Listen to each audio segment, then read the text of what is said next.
Okay, now we're going to play with some fruit.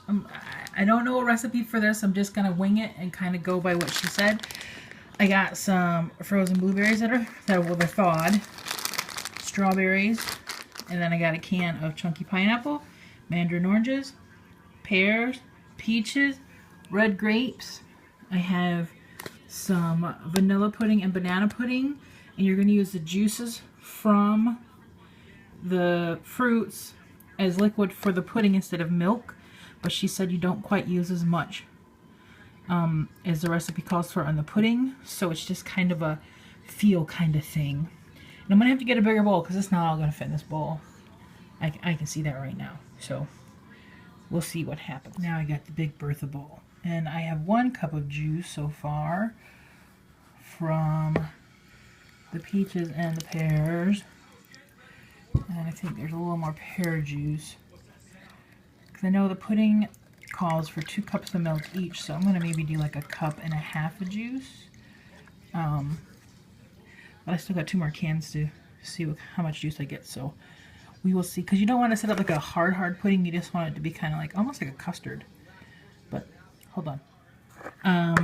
This is starting to thicken up a little bit. Heidi-ho, she's in there complaining. I ended up using 3 cups of liquid for my 2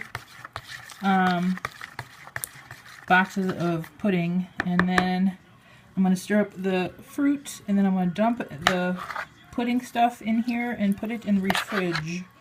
But now I need 2 hands to... I did cut up the pears a little bit because some of them were giant pieces.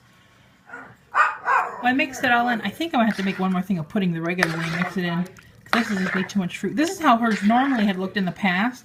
But this year she put more pudding in it, so I'm going to try that. It tastes good though. But I want to put 1 more thing of pudding in here made with milk. Heidi's having fits.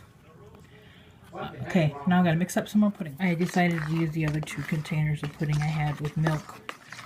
I'm getting that all stirred. I'm going to let it set and soft set. And I want to pour it in the fruit. Usually you're supposed to whisk this, but I ain't taking out a whisk. This is another vanilla and banana. You can cut out bananas in your fruit, but I didn't want to because sometimes they get a little, you know, brown and ugly. So I just figured I'd use banana pudding for the banana flavor, even though I do have bananas. But we'll be back. I mixed in the other pudding, and it looks much better. And now I'm going to put it in the refrigerator for later. I'll be eating this for days, but I will love it. So, give it a try. Wing it yourself. It is a nice, refreshing dessert.